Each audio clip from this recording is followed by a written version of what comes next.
మనకి ఇక్కడున్న పొలిటికల్ సర్కిల్స్లో కానీ లేదంటే రాజకీయ పార్టీలు రిజర్వేషన్లతో పాటు చాలా అంశాలని ఏ విధంగా వాడుకుంటాయి ఓట్ బ్యాంక్ పరంగా అనేది చాలా సందర్భాల్లో మనం చూసాం. ఈ కాంటెక్స్ట్లో రాజకీయ దుర్వినియోగాన్ని ఆపడం ఎలా? చాలా ఇంపార్టెంట్ పాయింట్ సతీష్. ఎందుకంటే మన సమాజంలో అన్నిటినీ రాజకీయాలు వాడుకుంటారు. అంటే తమకు ఓట్ బ్యాంక్గా మలుచుకోవడానికి వాడుకుంటారు. వాస్తవంగా ఓటు బ్యాంక్గా మలుచుకోవడానికి ఇవన్నీ పట్టుకొస్తారు కూడా. కానీ అది న్యాయమైనప్పుడు మనం సమర్థించాలి. కారణం ఏదైనా రాజకీయ నాయకులు తన రాజకీయ ప్రయోజనాల కొరకే ఇష్యూస్ రైజ్ చేస్తుంటారు. కానీ అది న్యాయమైనప్పుడు ధర్మమైనప్పుడు మనలాంటి వాళ్ళు సమర్థించాలి. సో అందువల్ల మీరన్న ప్రమాదం ఉంటుంది కనుక నిన్న సుప్రీంకోర్టు తీర్పులో క్లియర్గా ఏమన్నారంటే స్టేట్ అంటే రాజ్యం, రాష్ట్ర ప్రభుత్వం కాదు, state should not act by whims అన్నారు. అంటే తమ ఇష్టాయిష్టాల ఆధారంగా and should not act on political expediency అన్నారు. అంటే రాజకీయ అవసరాలు, అవకాశవాదం ఆధారంగా ఈ వర్గీకరణ చేయకూడదు అని. ఎందుకంటే మీకు ఇప్పుడే కాదు, state of Jammu and Kashmir versus Trilokinath Khosa జడ్జిమెంట్లో కూడా సుప్రీంకోర్టు ఇదే అంటది. మీరు దీన్ని రీజనబుల్గా క్లాసిఫై చేయకపోతే చాలా నష్టపై జరిగే ప్రమాదం ఉంటుంది. ఈవెన్ ఇందిరా సహాని చెప్తుంది. ఇందిరా సహానిలో ఏమంటారంటే అసలు ఛాలెంజ్ ఎక్కడొస్తుంది అంటే ఈ వర్గీకరణలో ఎక్కడ where and how to draw the line అని చెప్తారు. Where and how to draw the line అంటే ఏ కులాన్ని ఏ వర్గం ఏ గ్రూప్లో చేర్చాలి, ఏబిసిడి అంటే ఆ కులాన్ని ఆ గ్రూప్లో చేర్చడం న్యాయమా, తర్వాత చేర్చినప్పుడు ఎంత పర్సెంటేజ్ ఇవ్వాలి. అందుకే ఇందిరా సహాని జడ్జిమెంట్లో సుప్రీంకోర్టు అన్నది అదే.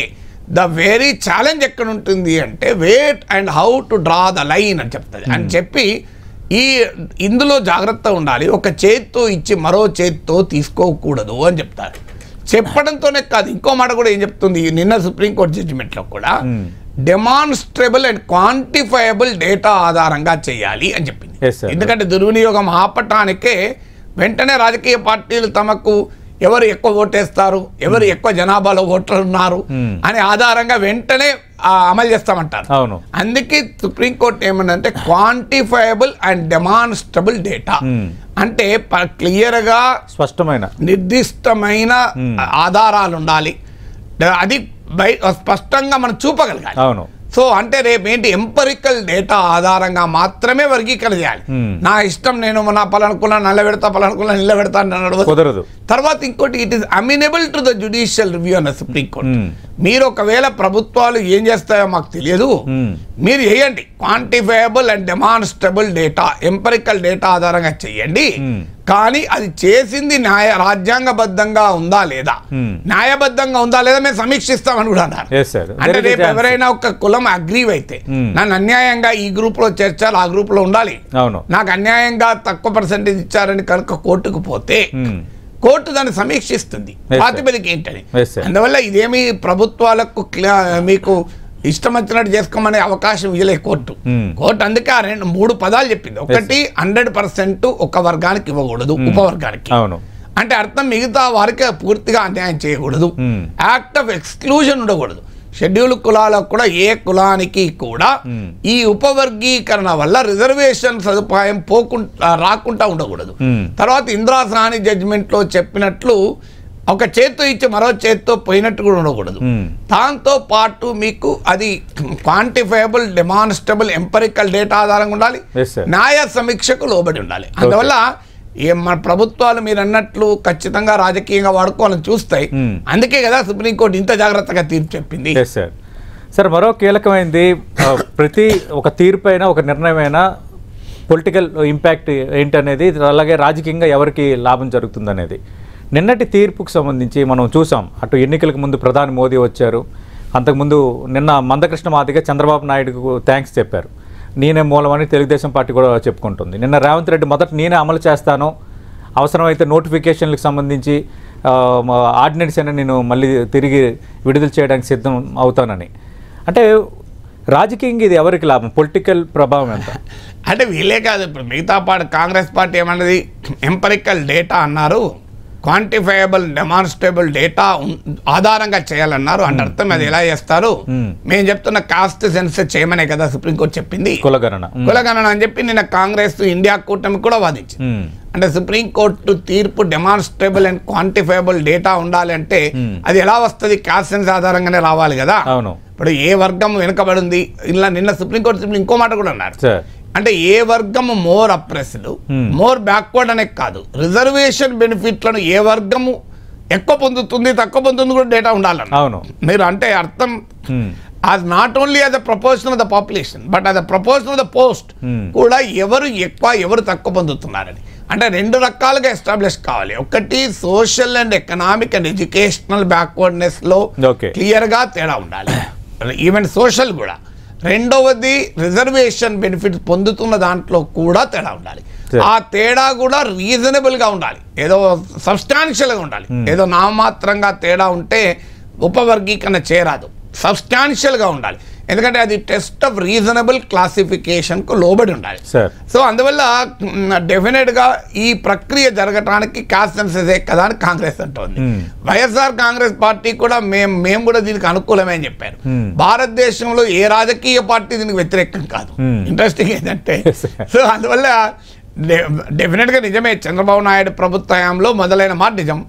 నిన్న ఈ ఎన్నికలకు ముందు ప్రధానమంత్రి వచ్చి మాదిగ ఉపకులాల సభలో మాట్లాడింది నిజం. అంటే అర్థమైంది ఏంది అందరికీ కూడా ఏంటంటే బహుశా ప్రధానమంత్రి కూడా sense of the mood of the court అర్థమై ఉంటుంది. వాళ్ళ అటార్నీ జనరల్ ఉంటాడు కోర్టులో, వాద ప్రతివాదాలు గమనించి ఉంటారు కదా. అందులో నేను ఇప్పుడు ఇన్ని జడ్జిమెంట్లు చెప్పాను మీకు ఇందిరా సహాని, ఈవి చిన్నయ్య ఒక్కటే వద్దన్నది. ఇందిరా సహాని, దేవేందర్ సింగ్, ఎన్ఎం థామస్, వసంత్ కుమార్, త్రిలోక్యనాథ్ కోషా.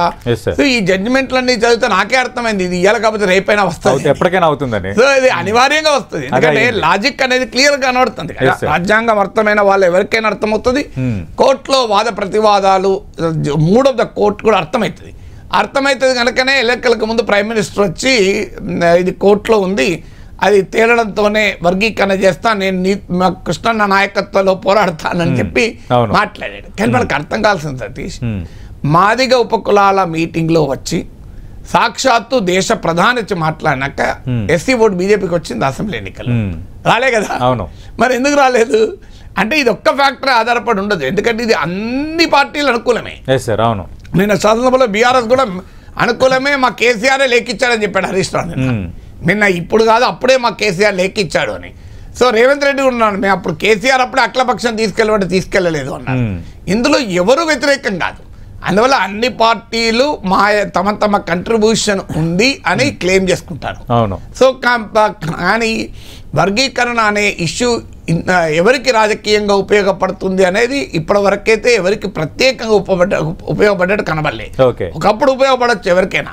తెలుగుదేశం పార్టీ కాంగ్రెస్ పార్టీకి పూర్తిగా ఎస్సీ ఓటర్లు వెనకాలన్న సమయంలో ఎన్టీ రామారావు పార్టీ పెట్టి ఓబీసీలకు పొలిటికల్ గా ఎంపవర్ చేశారు. అందుకే తెలుగుదేశం వెనకాల చాలా కాలంగా కూడా బీసీలు ఉన్నారు, బీసీల పార్టీగా పేరు. అలాగే వాళ్ళు ఎస్సీలలో కూడా ఎప్పుడైతే చంద్రబాబు నాయుడు ఈ వర్గీకరణ చేశారో మాదిగలు టీడీపీకి అనుకూలమయ్యారు ఉమ్మడి రాష్ట్రంలో. అయితే ఆంధ్రప్రదేశ్కి వచ్చే వరకు మాలల జనాభా ఎక్కువ, తెలంగాణలో మాదిగలు ఎక్కువ, ఆంధ్రలో మాలలు ఎక్కువ.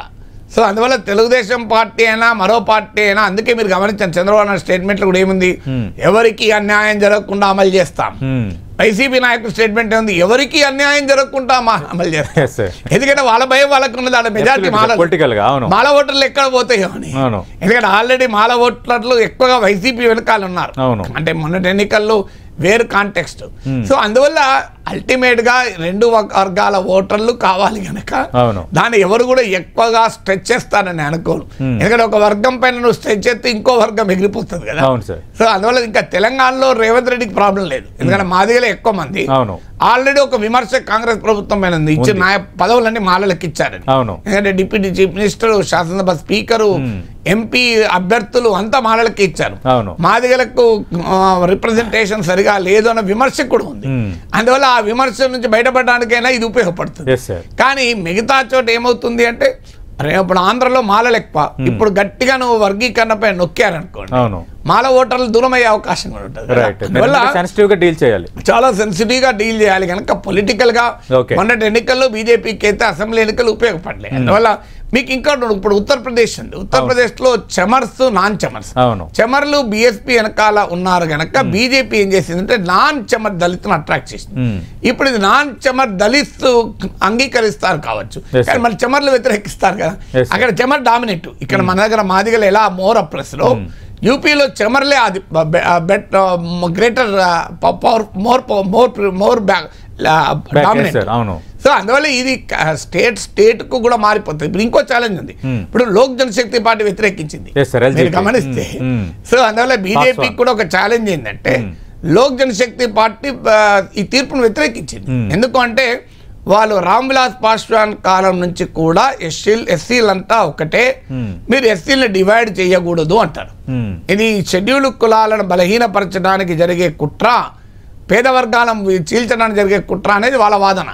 ఎందుకంటే ఏ రాజకీయ పార్టీలు ఏముంటాయి, తాము ఎవరికి రిప్రజెంట్ చేస్తున్నారు, తాము ఓటర్లు ఎవరు, తమకు ఎక్కడ పలుకుబడి ఉందో ఆధారంగా స్టాండ్ తీసుకుంటారు తప్ప న్యాయము ధర్మ ఆధారంగా స్టాండ్ తీసుకోరు. అవును సార్, నాగేశ్వర్కు సతీష్ కము ఓట్లు అవసరం లేదు కనుక మనకి ఏది న్యాయము ఏది ధర్మం అనే ఆధారంగా మనం స్టాండ్ తీసుకుంటాం. కానీ వాళ్ళు అలా స్టాండ్ తీసుకోరు కదా.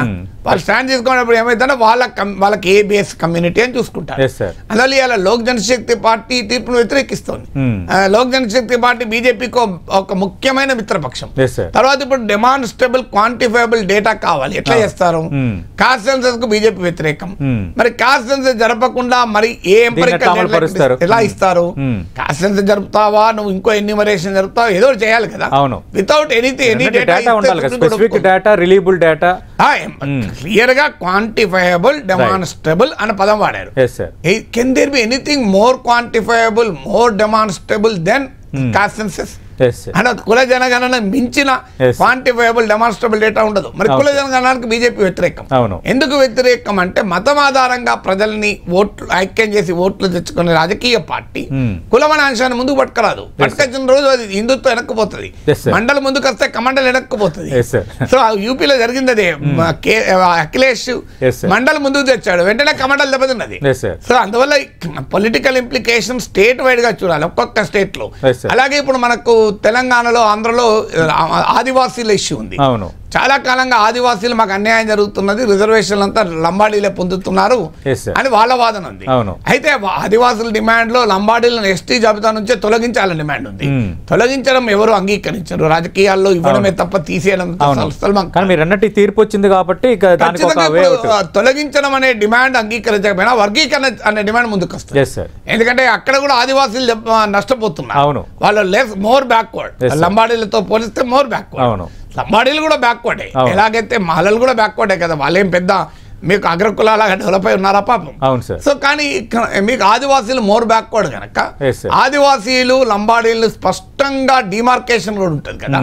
ఎందుకంటే ఆదివాసీలకు ఇప్పుడు ఎరకలకు లంబాడీలకు తేడా ఉంటుంది, ఆదివాసీలకు ఎరకలకు తేడా ఉంటుంది. అంటే మీకు ప్రిమిటివ్ ట్రైబల్స్ కు డామినెంట్ ట్రైబల్స్ కు తేడా ఉంటుంది.